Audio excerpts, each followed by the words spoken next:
नमस्कार मित्रांनो, एड लागलं या प्रेमाचं या मालिकेच्या आजच्या भागामध्ये आपण बघणार आहोत. इथे दीपिकाने डंकी आता हातात बॅट घेऊन तयार असतात आणि म्हणत असतात, आता त्या मिस फायरच्या आईला सोडायचं नाही.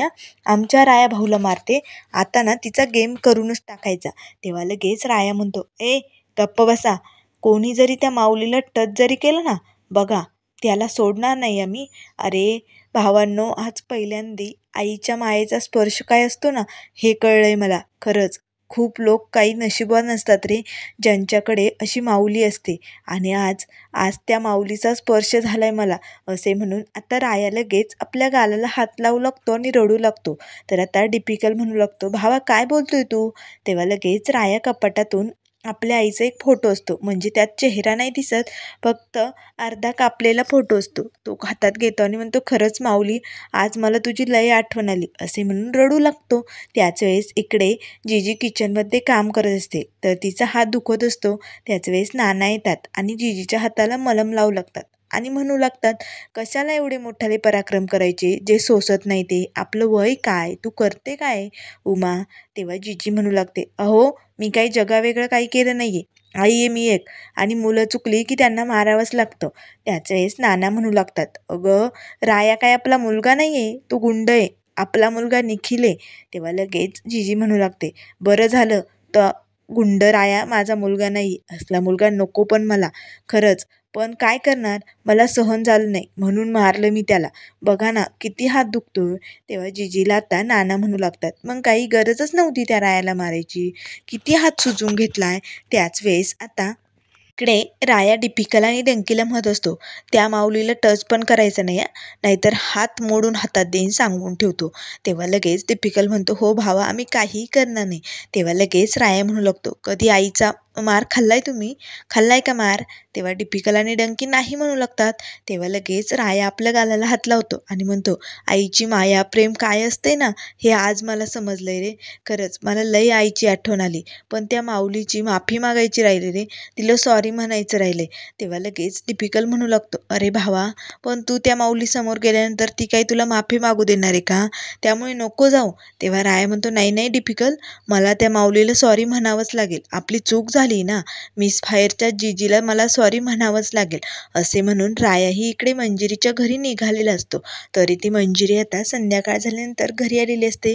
तेव्हा ती रुजिदाला म्हणू लागते, कशी ग जीजी, अजून रागावलेली आहे का?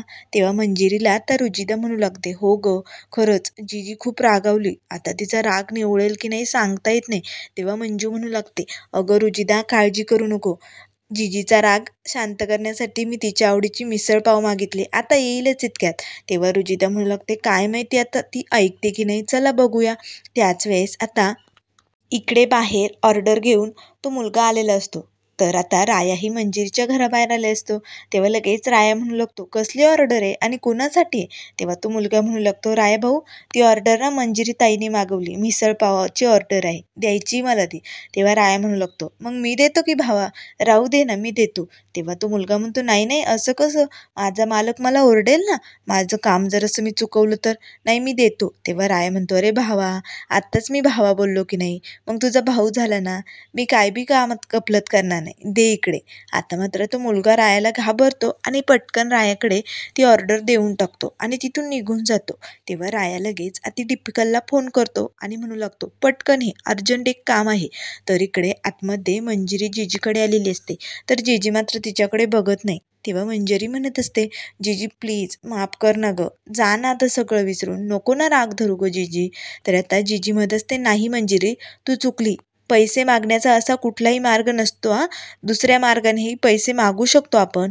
तेव्हा लगेच आता मंजिरी म्हणू लागते, जीजी चुकलं माझं, खरंच माफ कर ना गं. तेव्हा लगेच नाना म्हणू लागतात, उमा हे बघ, ते पैसे देत नव्हते ना, ते कोणी संत नव्हते, ते पण एक गुंडच होते. आणि हो, त्यावेळेस मंजिरीला जे बरोबर वाटलं तिने ते केलं. आता घेतली तिने त्या रायाची मदत, मग काय झालं, पण त्या माणसाने पैसे तर दिले ना. तर आता लगेच जीजी म्हणू लागते, अहो तुम्ही तिला फूस लावू नका, ही चुकीची पद्धत होती. तेव्हा जिजीला आता मंजिरी म्हणू लागते, सॉरी जिजी, मला चुकलं ना माझं आता. मी म्हणते ना, माफी मागते ना, मग प्लीज सोडून दे ना गं. हे बघ, मी तुझ्या आवडीची मिसळपाव मागितली आहे. आपण सगळे मिळून पटकन खाऊया. आता गरमागरम येणारच आहे. तेव्हा जिजी म्हणू लागते, मग तू येताना का घेऊन नाही आली? घेऊन यायची ना. तेव्हा लगेच मंजिरी म्हणू लागते, अगं जिजी, मी घेऊनच येणार होते, पण ते काका बोलले की खूप पाऊस चालू आहे, तू जा पुढे, मी पाठवतो मुलाजवळ म्हणून म्हणून मी आले. त्याच वेळेस आता बेल वाजते. तेव्हा लगेच मंजिरी म्हणू लागते, चला मी प्लेटे घेते.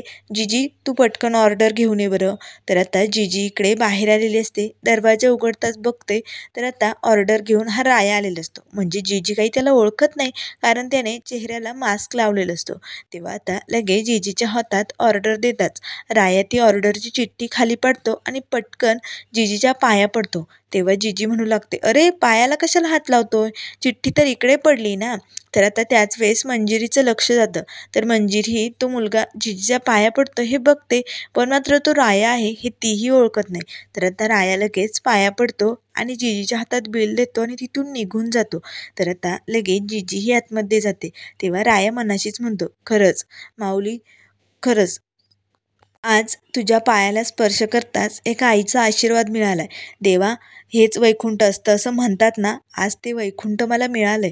मला जर पुढचा जन्म माणसाचा मिळणार असेल ना देवा, तर मला अशीच माऊली आई म्हणून हवी, अशीच, असे म्हणून राया आता तिथून निघून जातो. तर आता मंजिरी विचार करू लागते, कोण मुलगा होता आणि जिजीच्या का पाया पडत होता? पण जाऊ दे, काही का असना, कोणीही असेल, चला आता मस्त मिसळपाव खाऊन घेऊया.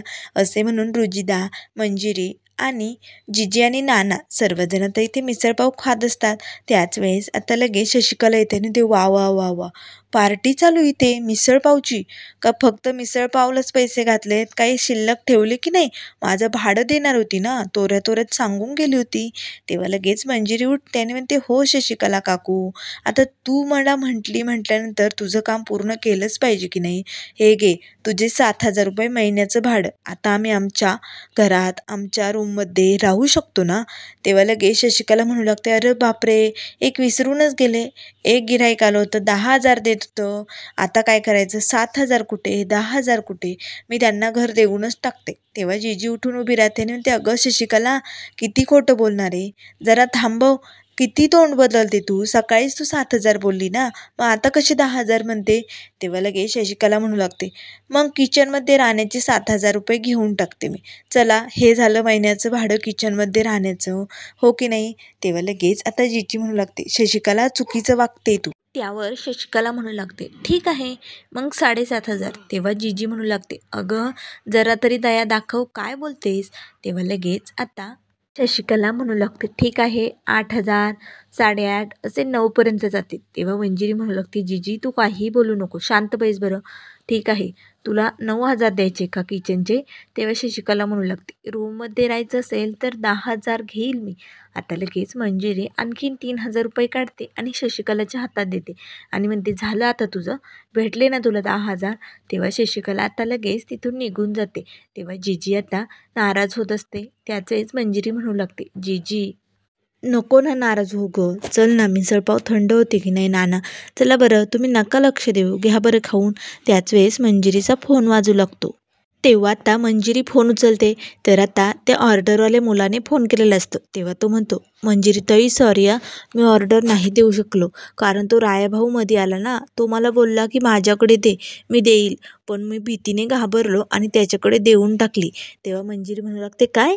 अरे पण ऑर्डर तर आम्हाला पोचली. आता मात्र मंजिरीला लगेच आठवतं, म्हणजे जिजीचा जो मुलगा पाया पडत होता तो राया होता. तर का असं केलं असेल त्यांनी, काय झालं असेल, असे ती विचार करू लागते. तर आता इकडे राया घरी आलेला असतो. आता पुन्हा राया कपाटातून फोटो काढतो आईचा आणि म्हणू लागतो, खरंच माया, आईचं प्रेम, आईचा आशीर्वाद काय असतं ना, हे आज मला त्या माऊलीकडून समजलं आहे. आई तुम्हाला लहानपणीच सोडून गेली. तू सोडून गेल्यामुळे कधी कोणी मारलं, कधी कोणी रडायला लावलं तरी तुझी कूस नव्हती माझ्याकडे डोकं ठेवायला. पण आज एका माऊलीचं प्रेम माया काय असते ना हे मला खरंच कळले. आई का सोडून गेली तू मला एवढ्या लवकर? मला तुझी गरज होती गं, खूप मला तुझी आठवण येते असे म्हणून रडू लागतो. त्याच वेळेस डिफिकल आणि डंकी येऊ लागतो. तेव्हा डिफिकल रायाला म्हणू लागतो, राया भाऊ का रडतोयस, काय झालंय सांग ना. तेव्हा राया म्हणू लागतो, काही नाही, डोळ्यात कचरा गेलाय माझ्या. तेव्हा डिफिकल म्हणू लागतो, किती खोटं बोलशील भावा, या भावाशी नाही खोटं बोलू शकत हा. त्याच वेळेस अण्णांचा माणूस येतो आणि म्हणतो, राया भाऊ अण्णांनी तुला पटकन बोलावलंय. तेव्हा राया म्हणतो, ठीक आहे येतो मी. तेव्हा त्याचा माणूस म्हणू लागतो, नाही नाही लगेच अर्जंट बोलवलंय. तर आता राया इकडे अण्णांना घेऊन एका सोनाराकडे आलेला असतो. तर त्या सोनाराने भाडं दिलेलं नसतं. तेव्हा आता लगेच अण्णा म्हणू लागतात, राया शिकव याला चांगलाच धडा. आता राया त्याला मारू लागतो आणि म्हणू लागतो, पटकन भाडं दे. तेव्हा तो माणूस म्हणत असतो, नाही आता सध्या माझ्याकडे पैसे नाही. तेव्हा अण्णा म्हणतात, ठीक आहे राया, याच्याकडे पैसे नाही आहे ना, मग याच्या गल्ल्यात जे काही दागिने आहेत ते सगळे आपण घेऊन जाऊया. असे म्हणून आता अण्णा लगेच गाठोड्यात ते सगळे दागिने भरत असतात. तर इकडे मंजिरी म्हणत असते, बरं झालं ना जिजीने ऐकलं आणि तिच्या आवडीची मिसळपाव खाल्ली पण. पण रुजिदा तुला खरं सांगू का, नाना आणि जिजी खरंच खूप नाराज आहेत गं.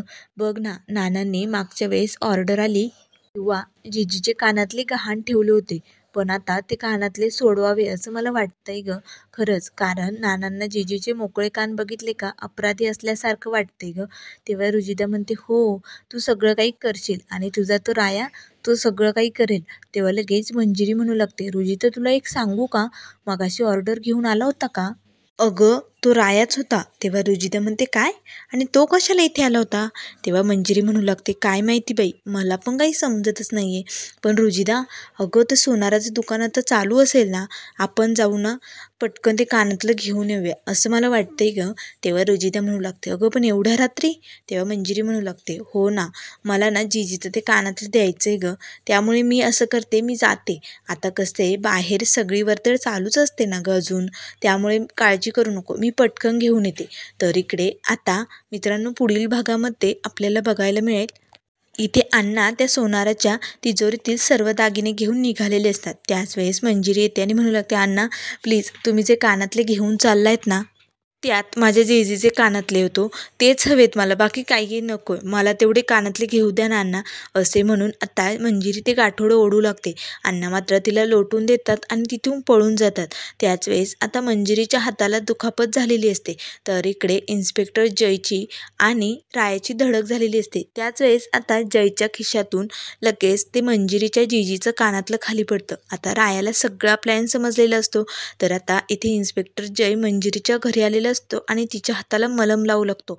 त्याच वेळेस आता लगेच रुजिदाच्या मोबाईलवरती राया फोन करतो. तेव्हा रुजिदा म्हणू लागते, मंजू धर, तुझ्या मैत्रिणीचा फोन आहे. तेव्हा राया आता लगेच मंजिरीला इन्स्पेक्टर जयची हकीकत सांगू लागतो. तर आता मंजिरीला खरंच इन्स्पेक्टर जयचं खरं रूप समजणार का, हे लवकरच आपल्याला बघायला मिळेल. त्यामुळे मित्रांनो, अशाच मालिकेंच्या अपडेट पाहण्यासाठी चॅनलला लाईक करा, सबस्क्राईब करा. व्हिडिओ पाहिल्याबद्दल धन्यवाद.